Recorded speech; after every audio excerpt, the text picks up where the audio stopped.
I've watched with a lot of interest this latest uproar about the latest right to work bill that had just been passed by another GOP-controlled state Congress, this time in Michigan.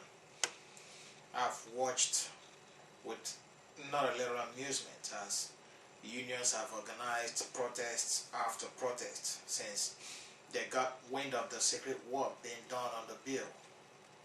Sadly for them, their protest has proved to be nothing but the proverbial medicine after death, and the bill has been passed and is only awaiting to be signed into law by the state governor, who has been all over the news media waxing lyrical about the quote great benefits of right to work, end quote. This means that the right to work bill will become law shortly, and the citizens of Michigan will begin to enjoy their $7.50 per hour wages, a great dividend of all the elections they've had in that state since 2010. You probably didn't think of it that way, but that's the fact. Elections have consequences, and what you get is a direct result of the way you vote and who you elect.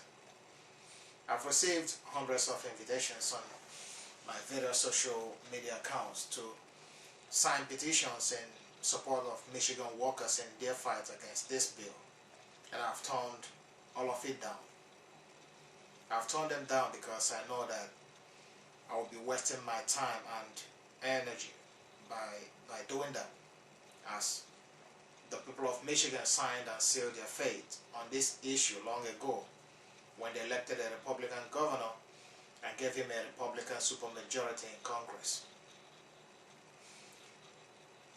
I've heard counter arguments to this, to the fact that it was not everybody in Michigan who voted for the governor and the GOP Congress, and especially not many of the union members who were protesting. True, yeah, I mean, nobody ever gets elected with 100% of the votes, but they do certainly have to get a majority of the votes, right?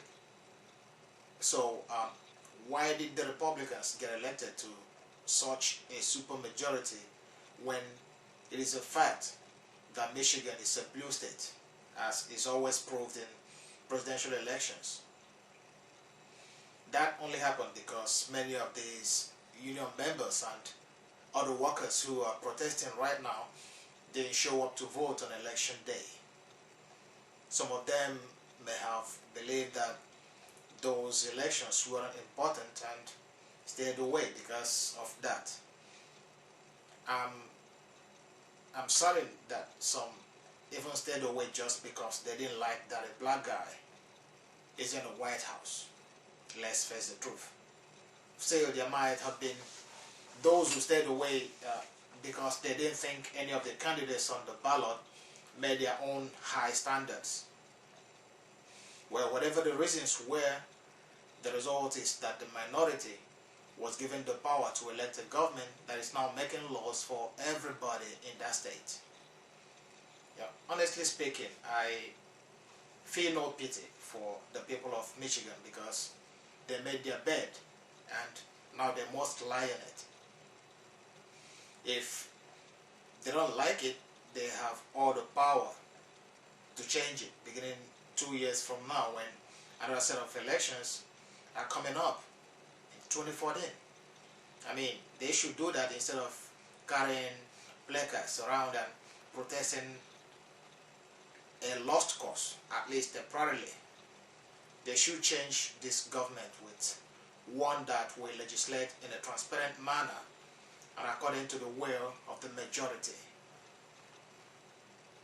They only need to care enough to go to the polls. And yes, it's that simple. Just go and vote.